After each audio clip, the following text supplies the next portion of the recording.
Graça e paz, amados. Estamos aqui continuando falando sobre a oração em graça. Estamos falando mais uma vez sobre a oração. Então, vamos ver aqui. Orar, a oração do Pai Nosso, é o que eu tenho dito aqui e quero prosseguir aí, pegando o finalzinho ali. Orar a oração do Pai Nosso é uma oração de condenação. Para nós que estamos em graça, nós não oramos, não devemos orar a oração do Pai Nosso, porque ela é a maldição da lei. Ela foi ensinada para os 12, para os discípulos de Jesus, e não para nós. Até porque a expressão da oração do Pai Nosso, ela está calcada, está direcionada sobre os acontecimentos da lei. O reino já veio, a santificação, nós não precisamos mais da santificação, o reino já veio, não temos pecados, entendeu? Não temos mais que pedir perdão de pecados, porque nascemos sem pecado, entendeu? E então, eu queria mostrar para você, no livro de Gênesis, capítulo 3, do verso 9 ao 19, diz o seguinte, do diálogo de Deus com Adão. Adão e Eva, após terem pecado, você pode ler aí, eu não vou ler para não alongar muito. Após eles terem pecado, Deus então veio na visitação do dia, veio e perguntou a Adão: Adão, onde tu estás? E ele falou, ele correu, se escondeu atrás da árvore e falou: eu ouvi a tua voz no jardim, tivemos medo e nos escondi, porque estávamos nus. E Deus perguntou para eles: quem te fez saber, Adão, que estava nu? Quem te fez saber que estava nu? Você está vendo o diálogo de Deus com Adão, com a Eva, entendeu? Deus está ali dialogando. E oração é diálogo com Deus. Irmão Paulo, então qual a forma correta de orar? Orar, meus amados e abençoados em Cristo, orar é falar com Deus. Falar com Deus. A palavra oratória significa falar para muitas pessoas.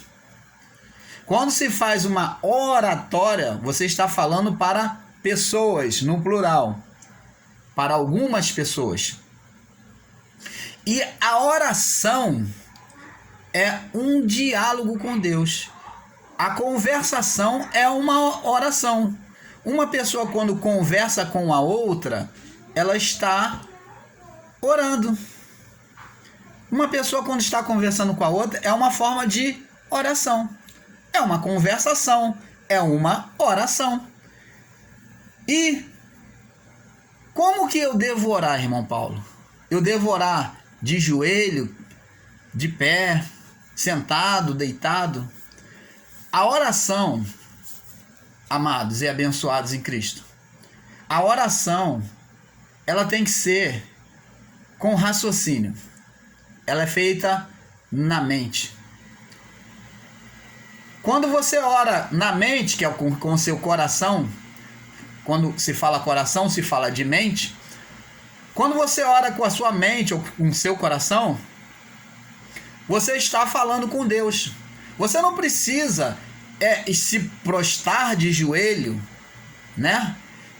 Fazer um proselitismo, criar um proselitismo, que é uma regra de oração, para orar de joelho, dizer que tem que fazer, porque as igrejas evangélicas criaram-se um proselitismo, que é uma forma de oração, uma regra para orar de joelho, ou orar de pé, fechar os olhos.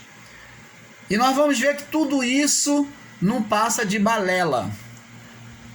A oração é falar com Deus. Você pode orar com os olhos abertos, você pode orar com os olhos fechados, se você se sente confortável, fechar os olhos. Isso não deve ser uma regra, nem orar com os olhos abertos e muito menos com os olhos fechados. Orar em pé, Isso não tem que ser uma regra. Orar sentado também não deve ser uma regra. Deitado, plantando bananeira, sentado na casinha lá na privada, debaixo do chuveiro, nos momentos românticos, deitado com o seu amor, com a sua namorada, com a sua esposa, nos momentos legais em que você está, né, está ali se alegrando, nos momentos da refeição, orando, dando graças a Deus, dando graças, falando com Deus: Pai, te agradeço, olha, eu reconheço que, olha, eu já passei fome, mas agora eu reconheço, olha, tu realmente é Deus, o Senhor me trouxe, me dá um conforto hoje, eu sei que tudo depende do Senhor. Isso é uma forma de oração. Você não precisa fechar os seus olhos como o ritual evangélico ensina, que você tem que fechar os seus olhos, dar as mãos, não precisa disso. Eu vou mostrar para você, eu vou falar sobre um homem aqui. Estevão orou a Deus diante da morte, sendo apedrejado, está escrito lá no livro de Atos, tá? No livro de Atos você pode ver, se eu não no livro de Atos está escrito. E então eles vieram apedrejar Estevão, caluniando Estevão. E então eles começaram a apedrejar Estevão. E Estevão, naquele momento em que estava morrendo, sendo apedrejado, ele orou a Deus e falou: Pai, perdoa, eles não sabem o que estão fazendo, não imputa, não, aliás, ele orou assim dizendo: Senhor, não imputa-lhes este pecado, não imputa-lhes esse pecado. Jesus morrendo na cruz, temos que lembrar que Jesus ali estava como homem e como Deus, as duas naturezas. Jesus ali naquele momento da cruz, ele estava ali transparente a parte humana. Naquele momento crucial do sofrimento, a parte divina, Deus retirou-se. Por que Deus se retirou? Deus é covarde em ver o seu filho sofrer e ele se retirou? Muito bem. Naquele momento crucial da cruz ali, chegou um determinado momento, quando se cumpriu tudo, e ele diz assim: Deus meu, por que me desamparaste? Ele começou a oração dele. Naquele momento, amados, estava sendo transferido o pecado de toda aquela geração, ali, que iria receber a salvação. Estava recebendo o pecado de todo mundo ali. Jesus recebeu o pecado de todos.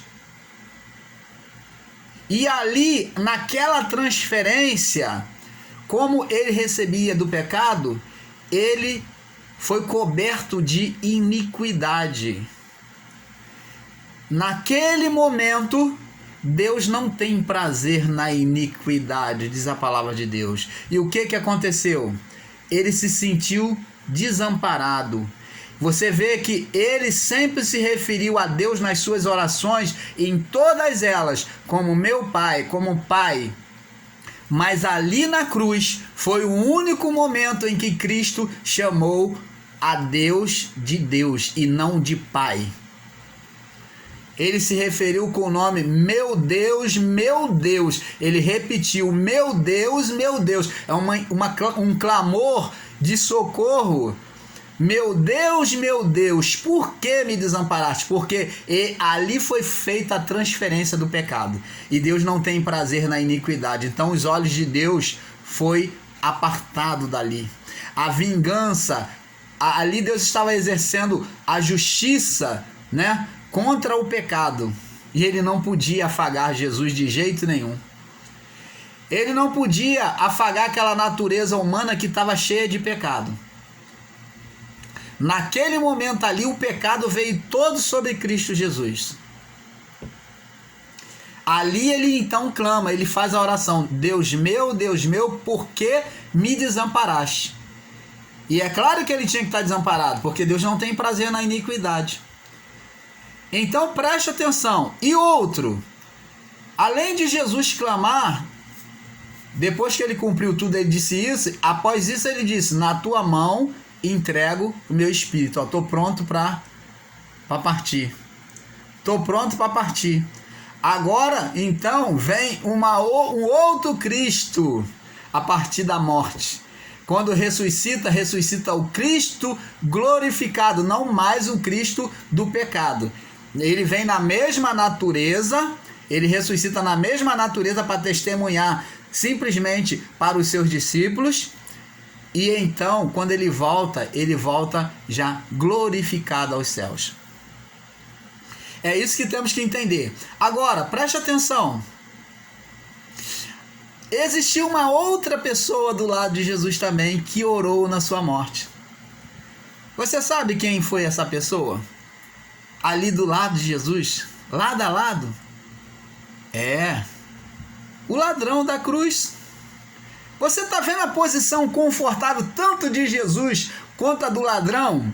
Você imagine esses homens do sistema religioso que dizem que tem que ter posição para orar, tem que fechar os olhos, tem que ficar de joelho, tem que subir monte para que Deus ouvir.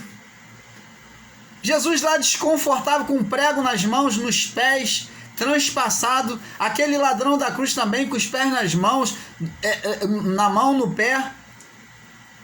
E ele orou: Senhor, lembra-te de mim quando entrares no teu reino. Ele teve um diálogo. Ele teve um diálogo com Deus. Você tá vendo? Numa posição totalmente desconfortável, existe uma posição para orar? É isso que eu quero que você me responda. Você que é cético do sistema religioso, porque você não acredita na graça de Deus, vocês são céticos. São céticos em relação à graça de Deus. Vocês não aceitam. Então me explica isso, por favor. O ladrão da cruz teve uma posição confortável? Jesus teve uma posição confortável? Estevão teve uma posição confortável? E muitos outros homens eu posso dizer para você aqui. Muitos outros homens. Então, não existe posição. Deus se manifesta em qualquer lugar. Manifestou-se a Moisés no deserto, por meio da sarça ardente. Ele se manifesta a qualquer lugar. Não existe uma posição confortável, uma posição correta para você se apresentar diante de Deus. Então, o sistema ensina que você tem que subir o monte e tem que, para orar e Deus aceitar, para você ficar mais espiritual ou espirituoso, cheio do poder, você tem que subir o monte. E em jejum. Aonde está escrito isso? Aonde está escrito? Agora, eu queria falar aqui. Existe irmãos em graça que também diz que não se deve orar. E dizem: orar para quê? Porque a natureza de Deus já está dentro de nós. Para que orar? Orar para quê? Como é que é?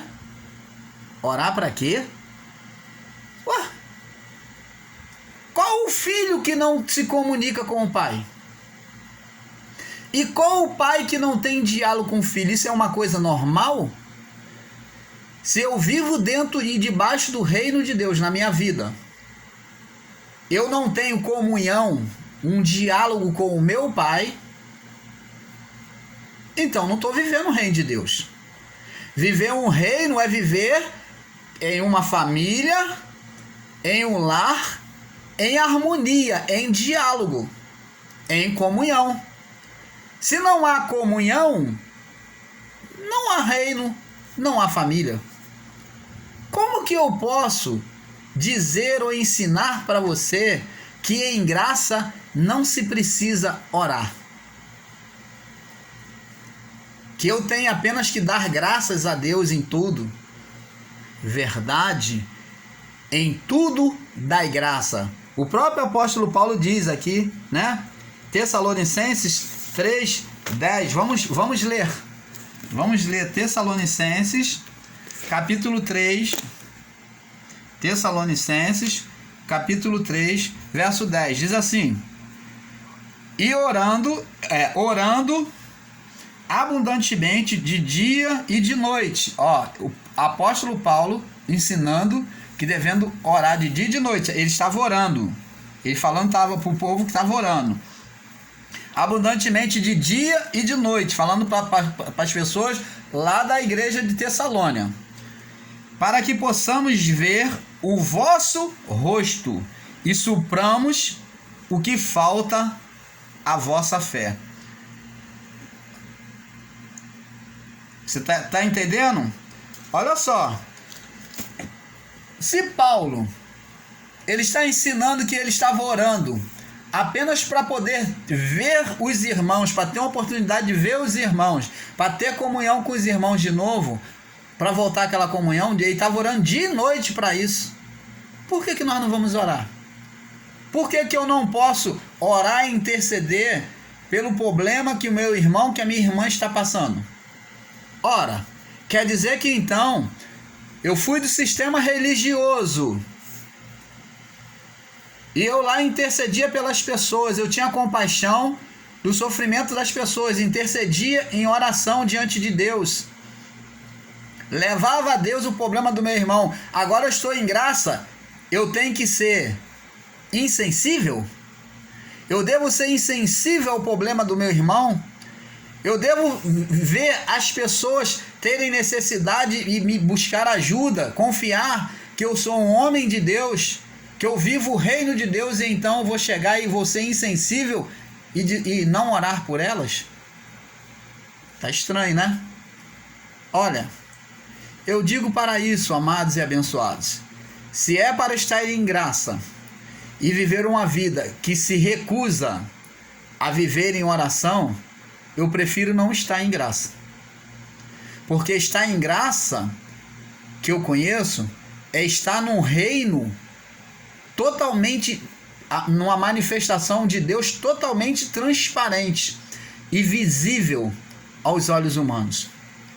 É estar diante de um poder transparente de Deus e acessível àquele que está em graça. E se agora eu estou em graça, eu tenho poder, mediante ao conhecimento de quem é Deus e da vontade de Deus, um conhecimento em verdade, por que então não vou fazer esse poder ser manifesto e buscar diante do meu Pai a manifestação para mim e para o meu próximo? Eu não devo jamais, compreendo, é querer fazer de Deus, esse ensino sim, é maligno, de fazer de Deus o meu servo, o meu empregado. Senhor, visita, vai lá, faz isso, faz aquilo, como se Deus fosse meu empregado. Não, isso eu não devo fazer. Isso é maligno. Eu não devo dar ordem aos anjos, porque eu não tenho esse poder. Quem dá ordem aos anjos é Deus.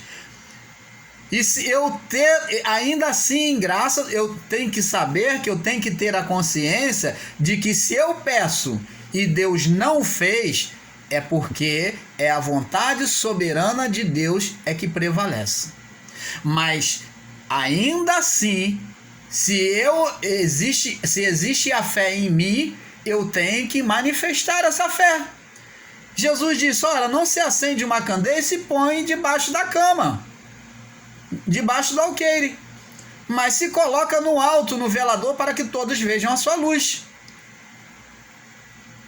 Ora, vós sois a luz do mundo, vós sois o sal da terra. Se o sal for insípido, para nada presta, senão para virar asfalto, para ser pisado pelos homens, para dissolver a neve. Você está entendendo, amados? Nós temos a responsabilidade, nós que vivemos o reino de Deus, porque nós, no período da lei, no sistema religioso, nós pensávamos que vivíamos o reino de Deus, mas Deus aclareou a nossa mente e nos fez enxergar que nós não vivíamos, nós estávamos enganados, mas hoje sim, vivemos o reino de Deus, aclarado pela luz do Evangelho.